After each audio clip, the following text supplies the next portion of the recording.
Tommy Watt for TCT Boxing and IFL TV in association with Epicenter.tv. I'm joined by George Ferocious Kambosos here in Brisbane. How you doing, mate?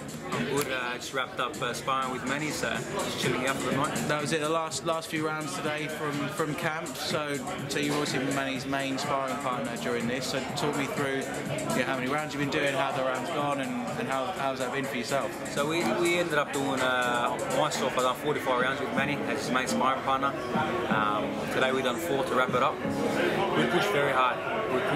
Together. I pushed him, he pushed me, and we pretty much we fought 2 fast guys, an 11-time world champion, an all-time great at boxing. It's pushed me to another level.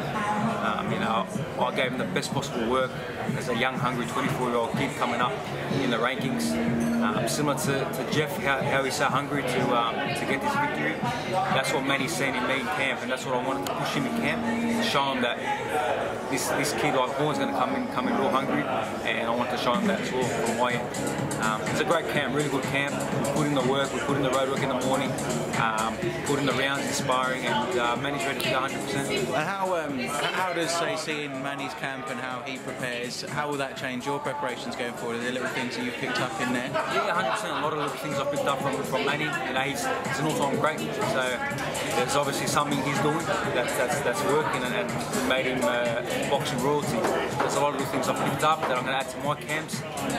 Obviously, Justin Fortune and Freddie Roach are my coaches now, and we've got some big plans with them too, as well as Manny's going to be in the picture for my future.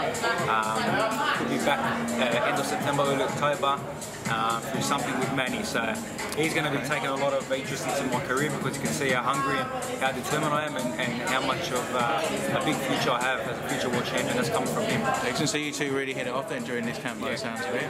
We come quite close, and it's when you're pushing each other and you're trading leather every day and you're running the mountains every day, and you create a good bond, and you know how much work goes into it.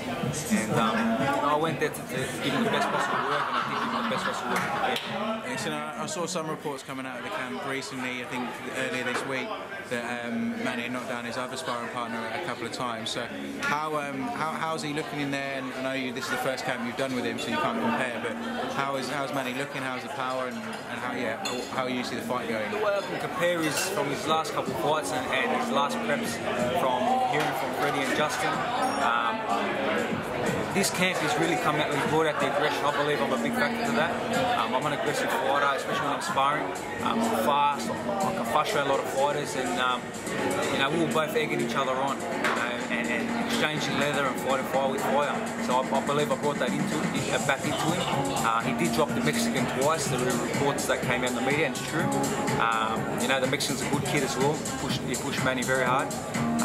And there's some reports saying that I got some welts on my face, but you can see I've got no welts on my face. Yes, I saw you. I saw you. We pushed each other very hard, but it was great camp, and it's going to pay dividends for him on Sunday. I believe within 6 he's going to knock Jeff out. Right, that's a prediction I heard in there first.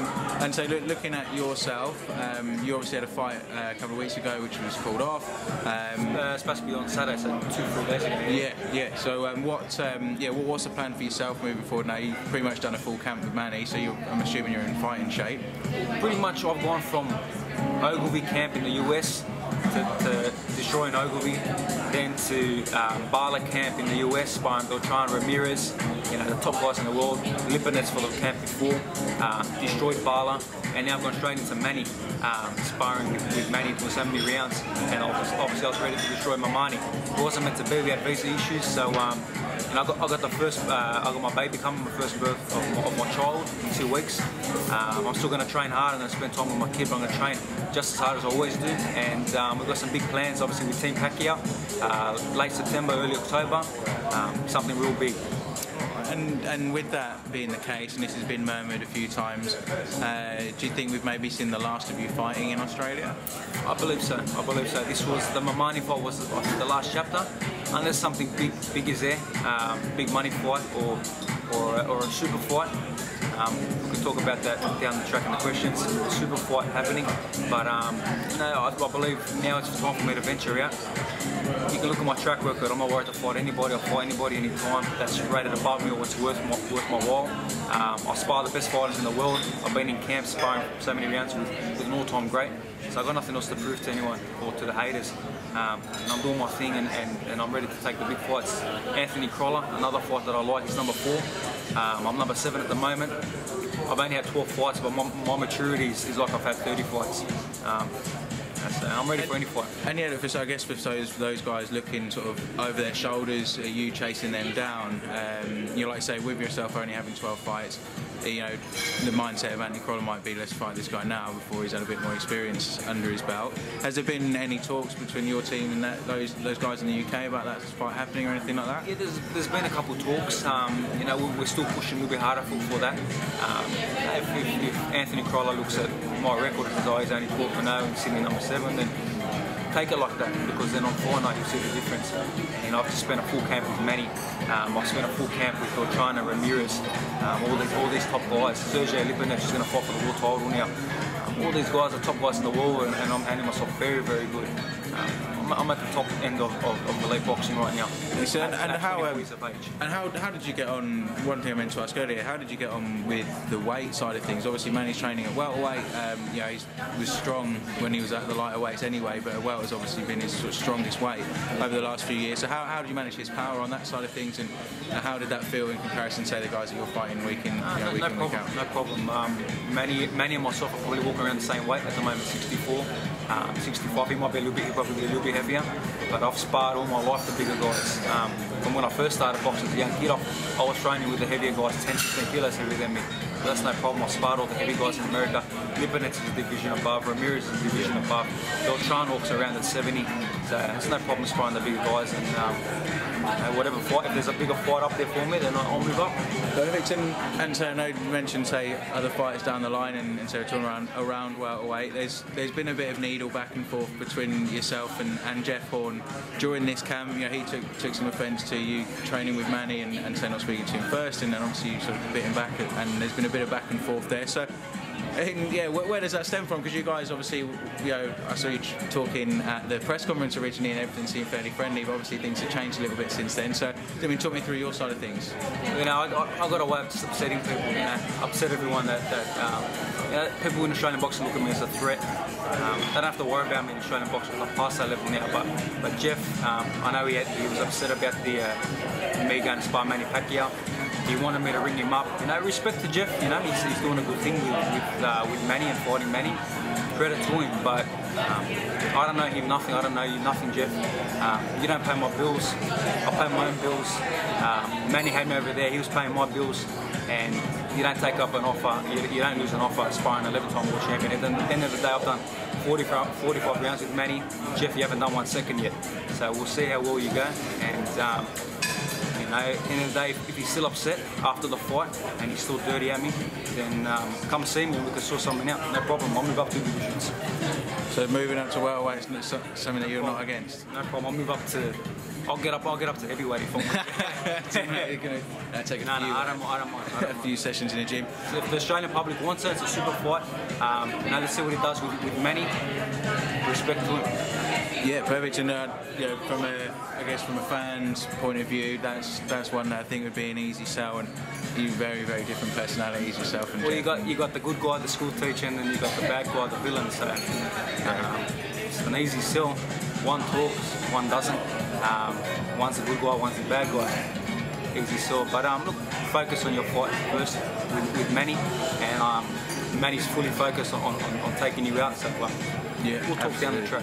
Absolutely, and so it's a massive event that Jeff's headlining. And what do you think that, say, an event like this, 60,000 fans, boxing event in Australia, what do you think that does for the sport here? It's awesome. It's awesome what it's done for the sport, for the guys fighting on the undercard, for the guys that are involved, like myself, sparring Manny.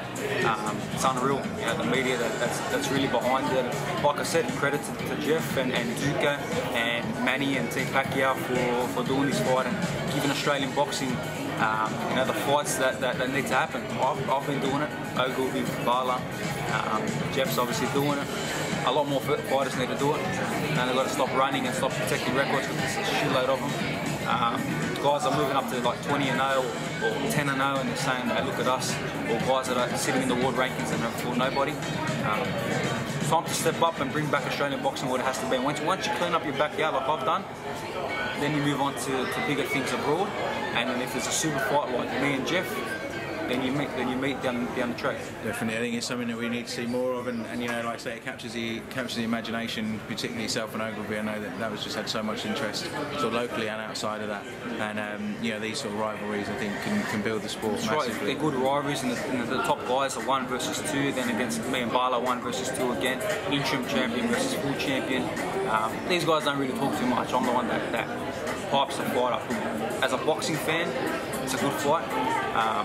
As an outside fan, you want to see the bad guy versus good guy, and that's what I'm creating. I'm creating attention back into Australian boxing. Absolutely. And look, it makes my job a lot easier as well. Well, that's right. It's easier for you to make interviews. It's easier for Channel 7, Channel 9, Channel 10, all the networks, the Telegraph, and all these papers. I haven't stopped on the phone all day.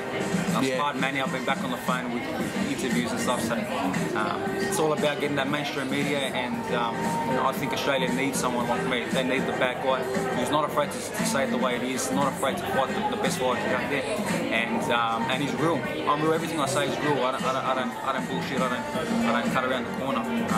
Well, I think that there's someone missing really for the whole sort of Mundine left behind a few years ago. Mundine done his thing, and you know, he talked and didn't really fight the right guys.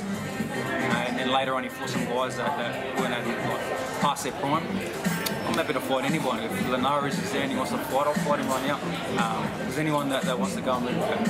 Excellent. Well, look, we look forward to seeing all of that and say the fruits of the sparring with Manny and how that's improved your game next time out.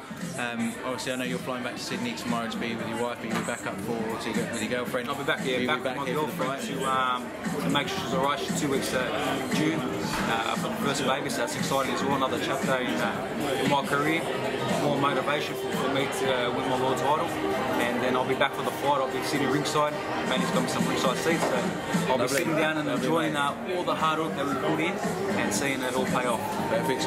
Well, we'll catch up with you then, I'm sure. Until then, have a good time, mate, and thanks for your time. Appreciate it, and appreciate what you're doing for Australian boxing as well. Cheers, George. Thanks, mate.